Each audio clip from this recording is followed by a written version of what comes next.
I really hope you can't hear the stuff that's going on in the other room. My son is, I don't know if there's UFC or something going on. I have no interest in that stuff, but, or YouTube videos with like Dude Perfect or whatever.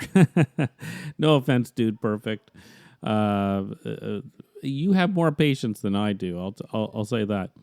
Listen, very exciting night tonight, and I'm going to put a few links into the description on this as to why it is so exciting for me personally. Listen, Eric Faulkner was one of the primary songwriters for the Bay City Rollers.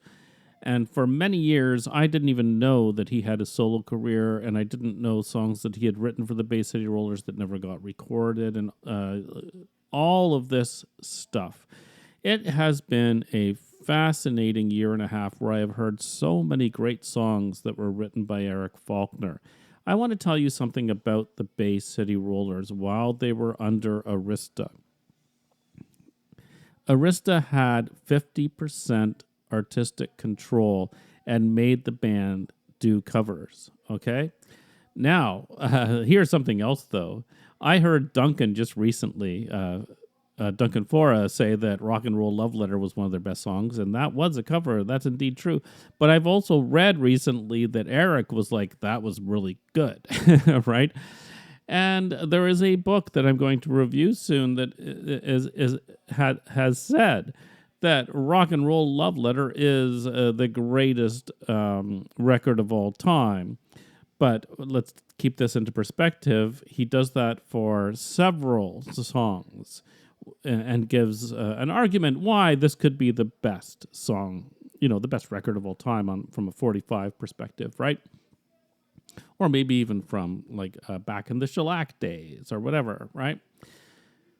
But a while ago, so I love Eric Faulkner's songwriting, and a while ago we did a radio show where I took a bunch of stuff that he had written and it seemed like was ready to go on a Bay City Rollers record around 2000 that just never happened.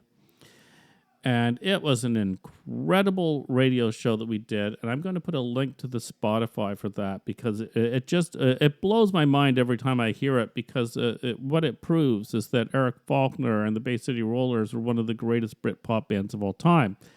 Unfortunately, due to whatever happened, they were not able to release that, and so the world never knew.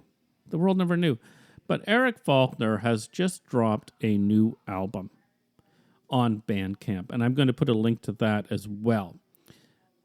And I have only listened to part of this now, but I know some of the stuff that's going on, but I also know there's some new stuff on here.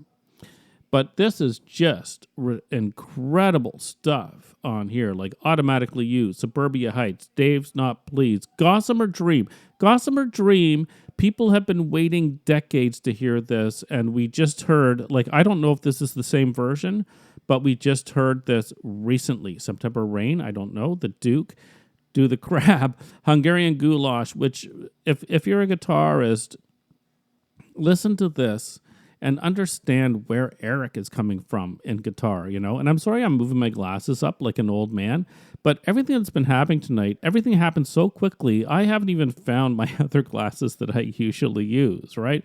Pop Star is on there, which is a fantastic song. Before the Edge, okay? In the Shade, Retro Jive, Strange Days, and Jiggered. Now, I'm hoping that some of these have Clem Burke on drums. I'm assuming the version of Automatically You and Retro Jive have Clem Burke from Blondie on drums because they were working. At one point in time, Clem Burke wanted to create a super band, and Eric Faulkner was one of the people he wanted in that band, along with Paul Weller and Glenn Matlock and himself, okay? The man is an absolute rock star. He is an incredible songwriter. Check out Bandcamp. He's got so much, like Eric today focuses mostly on folk music, and he does an incredible job at that as well. And if you go back to the early Bay City Rollers records and you look at the songs that he was involved in writing, they are very similar to folk songs, especially from a Scottish perspective, So here we go. This is mind-blowing to me. At the end of the 50th anniversary of the Rollin' album and the tremendous event, it's not events the BCR fan events put on. Duncan Fora, if you don't know him, was in Rabbit, and he was in the Rollers on their last 3 albums. But not only that, an incredible songwriter up there with Eric over the last 40 years, right? Duncan Fora was involved in everything that happened there. They went down to Liverpool and he played live down there.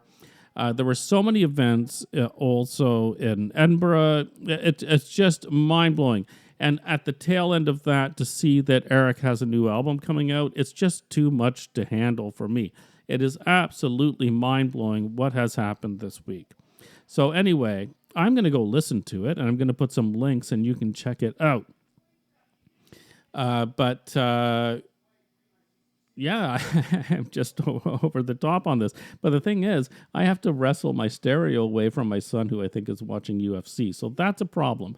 But other than that, I think everything's going well. Go down into the links, folks. It's all there. Thank you.